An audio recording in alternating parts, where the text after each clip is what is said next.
Whiskers ஒரு சாதாரண பூனை அல்ல. அவன் காட்டுக்கருகே உள்ள ஒரு சிறிய குடிசையில் இருந்தார். எல்சி என்ற மூதாட்டியுடன் வாழ்ந்தான். எல்சி மூலிகை மருந்துகள் தயாரித்து பறவைகளுடன் குடும்பத்தினராக பேசுவார். விஸ்கர்ஸுக்கு ஒரு ரகசியம் இருந்தது. ஒவ்வொரு நள்ளிரவிலும் அவன் குடிசையின் தரையில் மறைந்திருந்த ஒரு கதவைக் காலால் திறந்து அந்த வழியாக போய்விடுவான். அந்த கதவு எங்கே கொண்டு போகும் என்று எவருக்கும் தெரியாது. எல்சிக்கு அது ஒரு மாய மாதிரியே தோன்றியது. ஆனால் அவர் ஒருபோதும் கேட்கவில்லை. ஏனெனில் பூனைகளுக்கு தங்கள் சொந்த ரகசியங்கள் இருக்க வேண்டும் என்று அவர் நம்பினார். ஒரு மழைக்கால இரவில் எல்சிக்கு உடல்நிலை மோசமாயிற்று.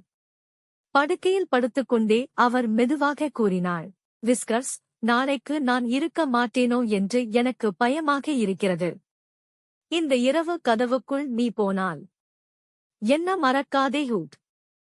நள்ளிரவில் விஸ்கர்ஸ் அந்த கதவைத் திறந்தான். ஆனால் இந்த முறை சில விஷயங்கள் மாறியிருந்தன. வழக்கம் போல அந்த இடத்தில் வெப்பமான ஒளி இல்லை.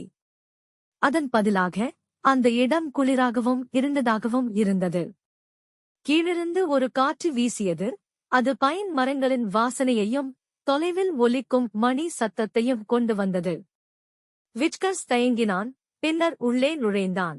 அவன் ஒரு நட்சத்திரங்களால் பிரகாசிக்கும் காட்டில் இருந்தான். மரங்கள் தேவாலயங்களைப் போல வளைந்து இருந்தன.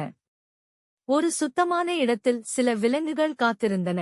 புத்தகங்களுடன் நரி, கோகிழியுடன் அசைத்த கூந்தலுடன் பனங்கோழி மற்றும் நிலவொளியால் தேநீர் தயாரிக்கும் கரடி.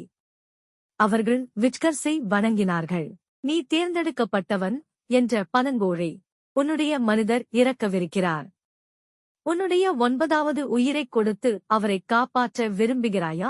விஸ்கர்ஸ் பேசவில்லை. அவனுக்கு அவசியமில்லை. அவன் அமைதியாக அமர்ந்து தன் வாலைக் கோர்த்துக் கொண்டு ஒரு மெதுவான கண் மூடல் மட்டும் செய்தான். அது போதுமானது. அடுத்த காலை எல்சி விழித்தார். காய்ச்சல் இல்லை. சூரியன் ஜன்னலுக்குள் ஒளிர்ந்தான். பறவைகள் வழக்கத்தை விட அதிகமாக பாடின. விஸ்கர்ஸ் திரும்பவில்லை.